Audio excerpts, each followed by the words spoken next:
Hey, Victimus! So welcome back to the first, a bonus video that's supposed to be uploaded last week, but it's going to be uploaded this week for the channel Fatal from Friday. In this case, of course, you already know we're going to Chicago again, because you know a lot should be happening in Chicago. This case, the murder is said to actually been caught on Snapchat, and there's actually, those videos pretty much were like evidence and helping convict the two people involved in this case.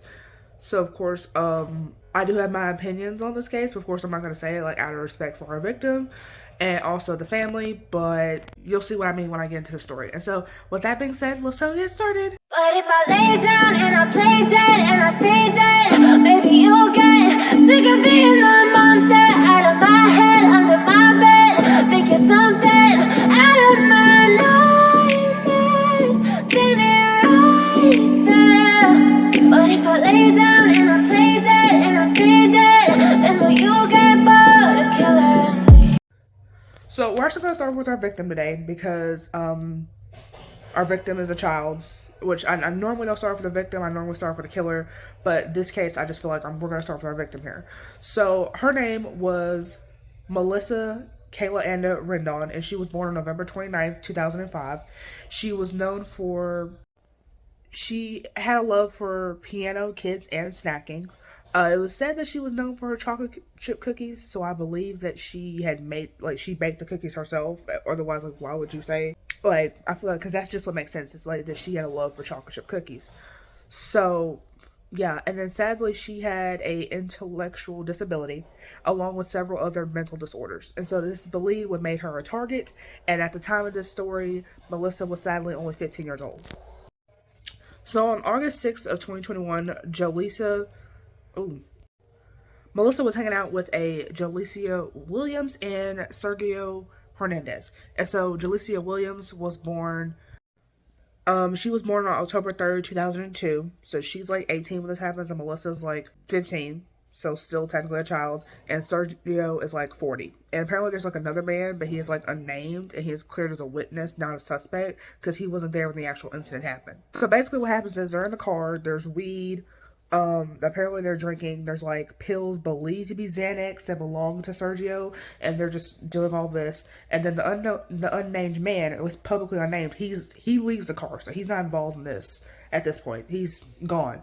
So then it's just Sergio, Joslia, and Melissa. So then after the unnamed man is dropped off, because I guess they didn't want to be in a witness or nothing, Melissa is sadly drugged, and then she's repeatedly raped by Sergio in the front seat of the car while Joslia, her supposed friend, is recording all this and putting it on Snapchat.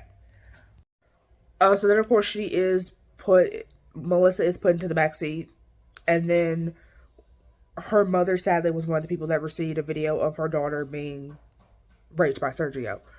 And so, because I guess her and Melissa's mother were friends on Snapchat, I don't even know.